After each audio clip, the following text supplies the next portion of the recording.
এদেশের কুফুরি সমাজ, আমি বললাম সমাজ তিন ভাগে বিভক্ত। একটা হলো কুফুরি সমাজ। কুফুরি সমাজ আমরা বলতে পারবো মুসলিমদের মধ্যে কুফুরি সমাজ কেমন সমাজ? যেমন মুসলিমদের মধ্যে একটা সমাজ আছে যারা নিজেদেরকে বলে শিয়া, যাদেরকে বলে রাফেজি শিয়া। শিয়া তাদের সমাজ হচ্ছে কুফুরি সমাজ। কারণ কি? তারা পবিত্র কোরআন মাজিদকে অস্বীকার করে। তাহলে এই সমস্ত শিয়ারা তারা মনে করছে তারা খুব ভালো কাজ করছে, তারা মনে করছে তারা প্রকৃত মুসলিম। ইসলামের নাম দিয়ে কিন্তু তারা এই ধরনের কুফরিতে লিপ্ত হয়েছে, যে কোরআনকে অস্বীকার করছে। তারা বলছে যে প্রকৃত কোরআন নাকি তাদের হাতে আছে। ইসলামকে ব্যবহার করেই তারা বলছে যে আমরা প্রকৃত মুসলিম। এই ইসলামকে ব্যবহার করেই তারা বলছে নবী মুহাম্মদ সাল্লাল্লাহু আলাইহি ওয়াসাল্লামের প্রিয়তমা স্ত্রী আয়েশা রাদিয়াল্লাহু তাআলা আনহা একজন জিনাকার, নাউজুবিল্লাহ। তারা মুসলিম নাম ধারণ করে তারা বলছে আলী রাদিয়াল্লাহু তাআলা আনহু তিনিই হচ্ছেন আল্লাহ, নাউজুবিল্লাহ। তাহলে তারা নিজেদেরকে মুসলিম দাবি করেও কুফরিতে লিপ্ত হয়েছে। আমরা যদি কাদিয়ানীদের দিকে লক্ষ্য করি, কাদিয়ানীরা নিজেদেরকে মুসলিম দাবি করছে ঠিকই, কিন্তু নবী মুহাম্মদ সাল্লাল্লাহু আলাইহি ওয়াসাল্লামকে শেষ নবী হিসেবে অস্বীকার করে তারা কুফরিতে লিপ্ত হয়েছে, যাদেরকে মুসলিম বলাই ঠিক নয়। আমাদের দেশের সবচেয়ে বেশি বড় অংশ যারা সুফি আকীদার মানুষ, সুফিরা নিজেদেরকে মুসলিম দাবি করে, নিজেদেরকে পাক্কা সুন্নি দাবি করে, অথচ তারা মনে করে যে মুহাম্মাদি আল্লাহ, আল্লাহই মুহাম্মদ, মুহাম্মাদি আল্লাহ। এই মুহাম্মদ সাল্লাল্লাহু আলাইহি ওয়াসাল্লামকে সরাসরি আল্লাহ দাবি করে তারা কুফরিতে লিপ্ত হয়েছে। তারা নিজেরা যতই নিজেদেরকে মুসলিম দাবি করুক না কেন, যদি কেউ এই বিশ্বাস করে যে আল্লাহই মুহাম্মদ, মুহাম্মাদি আল্লাহ, সে কি মুসলিম থাকবে? মুসলিম থাকবে না, কুফরিতে লিপ্ত হয়েছে। এই সমাজটা কিন্তু সবচেয়ে বড় সমাজ। আমাদের দেশে দেখেন মুসলিম দাবি করছি, মুসলিমদের মধ্যে কুফরি সমাজ কিন্তু ছোটখাটো সমাজ নয়, বিশাল এক অংশ মুসলিমদের মধ্যে যারা কুফরিতে লিপ্ত হয়েছে। আরেকটা সমাজ কি? শিরকি এবং বিদআতি সমাজ। শিরকি সমাজ, বিদআতি সমাজ, এটা আরো বড়। মুসলিমদের মধ্যে শিরকি এবং বিদআতি সমাজের আয়তন আরো অনেক লম্বা, অনেক বড়। যেমন মুসলিমদের মধ্যে আজকে দেখেন, আমি বলবো যে 80% মুসলিম যারা নিজেদেরকে মুসলিম দাবি করছে তারা ওয়াহদাতুল উজুদের আকীদায় বিশ্বাসী। মুসলিমদের মধ্যে ওয়াহদাতুল উজুদের আকীদায় বিশ্বাসী। ওয়াহদাতুল উজুদের আকীদা কি? আল্লাহ স্রষ্টা এবং সৃষ্টির অস্তিত্ব একই, আলাদা নয়। স্রষ্টা এবং সৃষ্টির অস্তিত্ব এক। এই ওয়াহদাতুল উজুদ কি জিনিস এটা বোঝাইতে গিয়ে হাজী এমদাদুল্লাহ মুহাজির মাক্কি তিনি তার শামায়েমে মুহাম্মাদি কিতাবে একটা উদাহরণ পেশ করেছেন। তিনি বলছেন যে আল্লাহ হচ্ছেন বীজ, যে বীজ বপন করলে যে গাছ, চারা রোপণ করলে গাছ তৈরি হয় না, তো বীজ, আল্লাহ হচ্ছেন একটা বীজ। আর সকল সৃষ্টি জগৎ হচ্ছে তার শাখা প্রশাখা, ডালপালা, বৃক্ষ। বলছেন যে যখন এই বীজ থেকে বৃক্ষ তৈরি হলো, বৃক্ষ বড় আকার ধারণ করলো, তখন এই বীজ গোপন হয়ে গেল, বীজকে আর দেখা যায় না। আমরা যখন বীজ লাগাই, যখন সেখান থেকে গাছ তৈরি হয়, গাছ বড় আকার ধারণ করে, তখন কি বীজ দেখা যায়? আর বীজ কিন্তু আর নাই, কিন্তু গাছ হয়ে গেছে। তারা এটাকে উদাহরণ দিচ্ছে, আল্লাহ হচ্ছেন বীজ। এই বীজ থেকে যখন গাছ হয়ে গেছে, ডালপালা, শাখা প্রশাখা লম্বা হয়ে গেছে, তখন বীজ গোপন হয়ে গেছে, কিন্তু গাছের কিন্তু অস্তিত্ব ওই বীজ, বীজ থেকে গাছ হয়েছে। অনুরূপ ভাবে আল্লাহ হচ্ছেন বীজ। বীজ থেকে যখন সৃষ্টি জগৎ, সারা সৃষ্টি জগৎ হচ্ছে তার বৃক্ষ, ডালপালা, শাখা প্রশাখা। যখন বৃক্ষ বড় হয়ে গেছে, তখন আল্লাহ বীজ গোপন হয়ে গেছে, কিন্তু অস্তিত্ব কিন্তু একই। আমরা সবাই আল্লাহ তাআলারই একটা অংশ। যেমন বৃক্ষ বীজেরই একটা অংশ, তেমন সারা সৃষ্টি জগৎ আল্লাহ তাআলারই একটা অংশ। নাউজুবিল্লাহ। সৃষ্টি এবং স্রষ্টার মধ্যে পার্থক্য রাখেনি। এটা একটা কুফরি আকীদা। যদি কেউ এই আকীদা বিশ্বাস করে, তাহলে সে মুসলিম থাকবে না। এই ওয়াহদাতুল উজুদের আকীদা, সৃষ্টি এবং স্রষ্টার অস্তিত্ব এক, এটা প্রমাণ করার জন্যই কিন্তু তারা আগে থেকে আরেকটা আকীদা পোষণ করছে যে নবী, আল্লাহর নূরে নবী পয়দা, নবীর নূরে সারা জাহান পয়দা। দেখেন, একই অস্তিত্বে নিয়ে চলে যাচ্ছে। আল্লাহর নূরে নবী পয়দা, আর নবীর নূরে সারা জাহান পয়দা। মানে কি? সবকিছু ওই নূর থেকে এসেছে, অস্তিত্ব একটাই, ওই নূর। এটাকে তো ওয়াহদাতুল উজুদের আকীদা। এই আকীদার মাধ্যমে আমাদের দেখেন শিরিক করাচ্ছে এবং আমাদের এক পর্যায়ে কুফরি পর্যন্ত নিয়ে চলে যাচ্ছে। সম্মানিত উপস্থিতি, এই সমাজকে পরিবর্তন করতে হবে আমাদের। দেখেন, আব্দুল কাদের জিলানীকে নিয়ে বাড়াবাড়ি করতে করতে কত দূর পর্যন্ত পৌঁছেছে। এর কোনো ইতিহাস ঘটনা বলতে গেলে শেষ করা যাবে না, এত বাড়াবাড়ি করেছে। আজকে দেখেন, নবী মুহাম্মদ সাল্লাল্লাহু আলাইহি ওয়াসাল্লামকে নিয়ে বাড়াবাড়ি করতে করতে অনেক দূরে পৌঁছে গেছে, অনেক দূরে পৌঁছেছে। নবী মুহাম্মদ সাল্লাল্লাহু আলাইহি ওয়াসাল্লামকে নিয়ে বাড়াইতে বাড়াইতে বাড়াইতে নবী মুহাম্মদ সাল্লাল্লাহু আলাইহি ওয়াসাল্লামকে আল্লাহ বলে দিয়েছে। অথচ তিনি নিজেই বলছেন, লা তুতরুনি, তোমরা আমাকে নিয়ে বাড়াবাড়ি করো না, অতিরঞ্জন করো না, কামা আতরাতিন নাসারা ইবনে মারইয়াম, যেমন ভাবে খ্রিস্টানরা ঈসা ইবনে মারইয়ামকে নিয়ে বাড়াবাড়ি করেছিল। তারা বাড়াবাড়ি করতে করতে করতে তাকে আল্লাহর পুত্র বানিয়ে দিয়েছে। তোমরা আমাকে নিয়ে বাড়াবাড়ি করো না, ফা ইন্নামা আনা আবদু, বরং আমি আল্লাহ তাআলার বান্দা, ফাকুলু আব্দুল্লাহি ওয়া রাসূলু, তাই আমাকে আল্লাহর বান্দা এবং তার রাসূল হিসেবে আখ্যায়িত করো। এই যে আমাদের মুসলিম সমাজে কিন্তু এগুলো চলছে, মুসলিমরা এগুলো করছে, এগুলো বিশ্বাস পোষণ করছে। আজকে হজ থেকে আসলাম, হজ্জে যে কত প্রকৃতির মানুষ আসে, আপনি হজ্জে গেলে বুঝতে পারবেন যে কত প্রকৃতির মানুষ সেখানে এসেছে আর কত রকম কি করছে। অনেক মানুষ আছে নবী মুহাম্মদ সাল্লাল্লাহু আলাইহি সাল্লামের কবরের কাছে গিয়ে সাহায্য চাচ্ছে, কত সাহায্য চাচ্ছে। অথচ সাহাবায়ে কেরাম একটা দিনের জন্য নবী মুহাম্মদ সাল্লাল্লাহু আলাইহি ওয়াসাল্লামের কবরের নিকটে গিয়ে সাহায্য চায় নাই। কোন ইতিহাস পাবেন না যে মসজিদে নববীর কোন ইমাম সাহেব, কাবার কোন ইমামের সাথে নবী মুহাম্মদ সাল্লাল্লাহু আলাইহি ওয়াসাল্লাম কবর থেকে হাত বাড়িয়ে দিয়ে সালাম মুসাফা করেছে। এই ধরনের কোন কাহিনী শুনেছেন? শুনেন নাই। কিন্তু যত বিদআতি যারা মুশরিক, তারা দাবি করে যে তাদের সাথে নাকি মুসাফা করেছে। আপনি দেখতে পাবেন বাংলাদেশের এই সমস্ত গাঁজাখোর পীররা, তারা দাবি করে যে নবী মুহাম্মদ সাল্লাল্লাহু আলাইহি ওয়াসাল্লাম তার রওজা থেকে, কবর থেকে নাকি তাদের মোবাইলে কল করে, মোবাইলে কথা বলে। এই ধরনের কাহিনী আপনারা দেখেন না?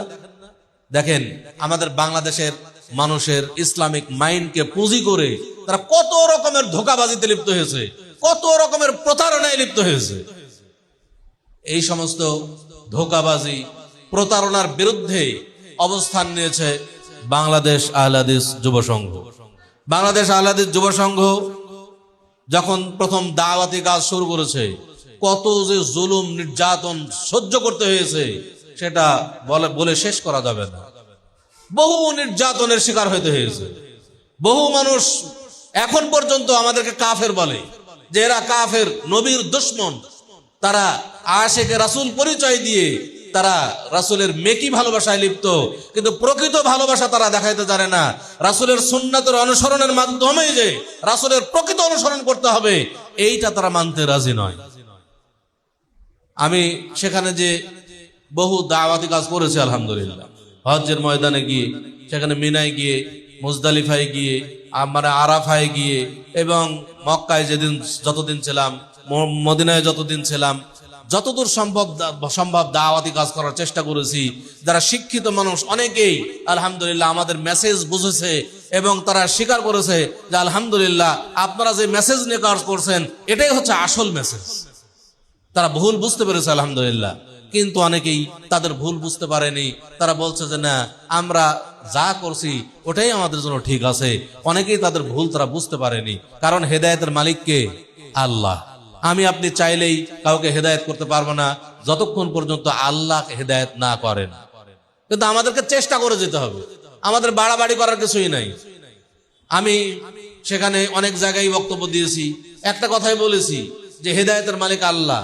আমি হক কথা পৌঁছায় দিয়ে গেলাম, মানবেন মানবেন না সেটা আপনার ইখতিয়ার, মানলে মানতে পারেন, না মানলে না মানতে পারেন, কিন্তু হক কথা পৌঁছায় দিয়ে গেলাম। আমার কথা কোরআন হাদিসের সাথে মিললে মানবেন, না মিললে মানবেন না। আলহামদুলিল্লাহ অনেকেই মেনেছে, অনেকেই মানেনি। সম্মানিত উপস্থিত, আমাদের কাজ হচ্ছে দাওয়াতি ময়দানে কাজ করা, জোর করা আমাদের কাজ নয়, জোরপূর্বক কাজ করতে হবে না আমাদের। এটা আহলে হাদিস আন্দোলন বাংলাদেশ আহলে হাদিস যুব সংঘ জোর করে ইসলাম কায়েমে বিশ্বাস করে না। আমরা সবসময় দাওয়াতি ময়দানে কাজ করব, দাওয়াত দিয়ে যাব, মানুষের সাথে ভালো আচরণ করব, নম্র আচরণ করব, মানুষের দ্বারে দ্বারে যাব, হক তাদের কাছে পৌঁছিয়ে দিব, আল্লাহর কাছে দোয়া করব যে আল্লাহ তুমি সকল মানুষকে হেদায়েত করো। আমরা জোর করে কাউকে কিছু করতে যাব না। এটা আমাদের আকীদা, এটা আমাদের বিশ্বাস, এটা আমাদের মূলনীতি। সম্মানিত উপস্থিতি, এই ধরনের কুফরি সমাজ, বিদআতি সমাজ, শিরকি সমাজ যদি পরিবর্তন করতে হয়, পরিবর্তন করে ইসলামী সমাজ গঠন করতে হয়, তাহলে আমাদের শক্তির প্রয়োজন আছে না নাই? একাকী কি পরিবর্তন করা সম্ভব? সম্ভব নয়। আমরা শক্তি তৈরি করে আমরা অনেক জায়গায় মার খাচ্ছি। আমাদের মধ্যে আজকে এমন ব্যক্তি উপস্থিত আছেন যার রক্ত ঝরানো হয়েছে। আমাদের অনেক ভাইরে এই দিনাজপুরের মাটিতে এই অল্প কিছুদিন আহলে হাদিস ভাইরাই তো রক্ত ঝরিয়েছে, ঝরাই নাই? বিদআতীদের সাথে তো আমাদের জিহাদ করতেই হয়, আহলে হাদিস ভাইদের সাথে তো আমাদের জিহাদ করতে হচ্ছে। বিদআতকে উৎখাত করতে গিয়ে আহলে হাদিস ভাইদের সাথে যদি আমাদের জিহাদ করতে হয়, বিদআতীদের বিরুদ্ধে, মুশরিকদের বিরুদ্ধে কত বড় জিহাদ করা দরকার সেটা তো আমরা সকলেই অনুমান করতে পারছি। সম্মানিত উপস্থিতি, আমাদের সর্বোচ্চ ধৈর্য ধারণ করতে হবে। নির্যাতনের শিকার হয়েছিলেন নবী মুহাম্মদ সাল্লাল্লাহু আলাইহি ওয়াসাল্লাম, সাহাবায়ে কেরাম কত নির্যাতনের শিকার হয়েছিলেন। তায়েফের ময়দানে গেলাম, তায়েফের ময়দানে যেই জায়গায় নবী মুহাম্মদ সাল্লাল্লাহু আলাইহি ওয়াসাল্লামকে পিটিয়ে রক্তাক্ত করা হয়েছিল, যেই জায়গায় রক্তাক্ত শরীরে তার জুতা রক্তে পায়ের সাথে লেগে গিয়েছিল, সেই জায়গাগুলো দেখে আসলাম। সেই জায়গাগুলো গিয়ে সেই সমস্ত দৃশ্য স্মৃতি হয়তো আমরা অনুমান করতে পারছিলাম যে হায়, রাসূল সাল্লাল্লাহু আলাইহি ওয়াসাল্লাম কত অসহায় ছিলেন এখানে। তারপরেও কিন্তু তিনি প্রতিশোধ নেন নাই, বরং তিনি ধৈর্য ধারণ করেছিলেন। তার ধৈর্য ধারণের ফলেই কিন্তু আজকে সেই অঞ্চলের মানুষ সবাই মুসলিম, কেউ কিন্তু অমুসলিম কাফের নাই। এখন সবাই রাসূলকে ভালোবাসেন, কিন্তু এক সময় ওই জায়গাতেই রাসূল সাল্লাল্লাহু আলাইহি ওয়াসাল্লাম মার খেয়েছিলেন। আজকে যদি আমরা ধৈর্য ধারণ করি, বাংলাদেশ আহলে হাদিস যুব সংঘের আমরা নেতা কর্মীরা, কর্মী বাহিনী যদি ধৈর্য ধারণ করি, ইনশাআল্লাহ আজকে যারা আমাদেরকে ভুল বুঝছে, আজকে যারা আমাদের বিরুদ্ধে অত্যাচার করছে, আমাদের উপর নির্যাতন করছে, তারাই একদিন ভুল বুঝতে পারবে, তারাই আমাদের কাছে ক্ষমা চাইতে আসবে, আল্লাহর কাছে ক্ষমা চাইবে, এবং তাদের মাধ্যমেই এদেশের এই অঞ্চলে ইনশাআল্লাহ তাওহীদের দাওয়াত ছড়িয়ে পড়বে ইনশাআল্লাহ। অতএব আমরা ধৈর্য ধারণ করব, অধৈর্য কেউ হব না। সম্মানিত উপস্থিতি, আমাদেরকে শক্তি অর্জন করতে হবে। দাওয়াতি ময়দানকে শক্তিশালী করার জন্য এককভাবে বিচ্ছিন্ন শক্তি দিয়ে কখনো দাওয়াতি ময়দানে কাজ করা যায় না, জিহাদ করা যায় না। যখনই হকের দাওয়াত দিবেন, বাতিলরা আপনার বিরুদ্ধে রুখে দাঁড়াবে, বাতিলরা আপনাকে সহ্য করবে না, এটা স্বাভাবিক জিনিস। কিন্তু সেখানে বাতিলদের বাধাকে উপেক্ষা করে, বাতিলদের বাধা মোকাবেলা করে আমাদেরকে সামনের দিকে এগিয়ে যেতে হবে। বাতিলরা যখন বাধা দেবে, তখন আমরা কখনোই নিশ্চুপ হয়ে বসে পড়তে পারি না। আবার বাতিলদের দাওয়াত মোকাবেলা না করে আমরা অন্য পথেও যেতে পারি না। আমাদেরকে বাতিলদের বাধা মোকাবেলা করতে হবে। এর জন্য আমাদের শক্তি দরকার। আহলে হাদিস আন্দোলন বাংলাদেশ আহলে হাদিস যুব সংঘ এদেশের দাওয়াতি ময়দানকে শক্তিশালী করার জন্য এই সংগঠন, অন্য কোনো উদ্দেশ্য নাই। এখানে দুনিয়াবি কোনো উদ্দেশ্য নাই। অনেক সংগঠন আছে, অনেক দুনিয়াবি সংগঠন যেগুলো আছে, তারা নিজেদের পকেট ভর্তি করার জন্য সংগঠন করে। বাংলাদেশ আহলে হাদিস যুব সংঘ পরকালে জান্নাত পাওয়ার জন্য সংগঠন করে। দুটার মধ্যে পার্থক্য আছে। আমাদের মূল টার্গেট হলো জান্নাত। আমরা জান্নাতে যেতে চাই। আমরা দুনিয়াবি স্বার্থ হাসিল করতে চাই না, দুনিয়াতে আমরা ক্ষমতা অর্জন করতে চাই না, দুনিয়াতে আমরা বাড়ি গাড়ির মালিক হতে চাই না। আমরা চাই আমরা এমন কিছু দুনিয়াতে করব যে আমার এই কাজ আল্লাহ সন্তুষ্ট হবেন, আমার এই কাজে খুশি হবেন, খুশি হয়ে আল্লাহ তাআলা আমাকে মহা পুরস্কারে পুরস্কৃত করবেন পরকালে। সেটা হলো জান্নাত।